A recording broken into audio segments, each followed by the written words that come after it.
Friends ఈరోజు గెండి చేపలు ఊరగాయ పెడుతున్నాము. దానికోసం చిన్న చిన్న ముక్కలుగా కట్ చేసుకున్నాము. ఇప్పుడైతే పొయ్యి రెడీ చేసుకొని బాండీలు పెట్టుకొని కొంచెం ఆయిల్ పోసుకున్నాము. ఆయిల్ హీట్ అయ్యేలోగా చేప ముక్కలు అయితే రెడీ చేసుకుంటున్నాము. అందులోకి కొంచెం ఉప్పు పసుపు వేసి బాగా కలుపుకుంటున్నాము.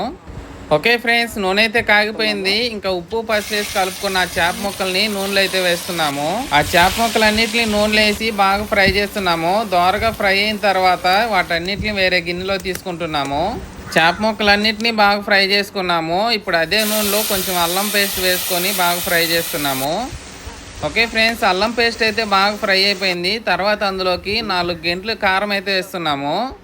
ఈ కారం మొత్తం అల్లం పేస్ట్లో బాగా కలుపుకున్న తర్వాత ముందుగా మిక్సీ పట్టిన మెంతులు ఆవాల పిండి వేస్తున్నాము. తర్వాత గరం మసాలా వేసుకుంటున్నాము. తర్వాత అది మొత్తం కలుపుకుంటూ బాగా ఉడికించుకుంటున్నాము. ఇప్పుడు ఫ్రై చేసిన చేప ముక్కలు అందులో వేసి బాగా కలుపుకుందాం. ఓకే ఫ్రెండ్స్, గెండి చేపల ఊరగాయ అయితే రెడీ అయిపోయింది. తర్వాత టేస్ట్ చేద్దాము. స్మెల్ అయితే సూపర్ ఉంది. మన వీడియో నచ్చినట్లయితే లైక్ చేసి సబ్స్క్రైబ్ చేసుకోండి.